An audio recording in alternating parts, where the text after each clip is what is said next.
प्रधानमन्त्रीले गोली चलाउने आदेश दिन सक्नुहुन्न, हामी क्लियर हौं। गृहमन्त्रीले गोली चलाउने आदेश उहाँहरूले दिन सक्नुहुन्न। कसले दिन्छ त आदेश त्यसो भए? एउटै व्यक्ति हो, स्थानीय प्रशासनमाथि टेकेर सिडिओ बाहेक अरूले गोली चलाउन दिनै सक्दैन आदेश। तर उहाँहरूले भनेर गोली हान्ने बाध्यता प्रहरीलाई छैन। प्रहरीलाई एउटै मात्र बाटो हो गोली हान्ने बाटो, आउने आदेश आउने बाटो सिडिओले चाहिँ आइजिपीलाई आदेश दिन्छ, कसलाई दिन्छ आदेश? होइन, जिल्ला सुरक्षा समिति हुन्छ।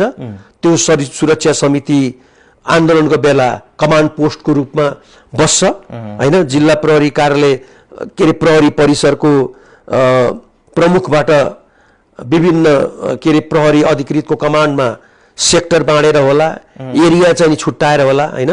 प्रहरी परिचालन हुन्छ हैन, आदेश पनि त्यहीबाट आउने हो हैन। तर मेन कुरो अब विवेक कुन बेला पुर्याउने, संयम कुन बेला अपनाउने हैन, कुन बेला अफेन्सिभ हुने, कुन बेला रक्षात्मक हुने डिफेन्सिभ, त्यो चाहिँ नि फिल्ड कमान्डरको हातमा हुन्छ। कहिलेकाहीँ त के हुन्छ भन्दाखेरि तपाईको फिल्ड कमान्डरको आदेश बिना पनि तल्लो तहकाले फायर खोलेको अवस्था पनि हामीले देखेका छौं। भने अनुसारले त त्यसो भएदेखि यो घटनामा यदि छानबिनै हुने हो भने पनि, अनुसन्धानै हुने हो भने पनि गृहमन्त्री र प्रधानमन्त्री त यसमा दोषी नदेखिने भयो नि त, हैन र? हैन, सिडिओ मात्रै दोषी देखिन्छ। उहाँको भूमिका को बारेमा पनि छानबिन त हुन्छ नि।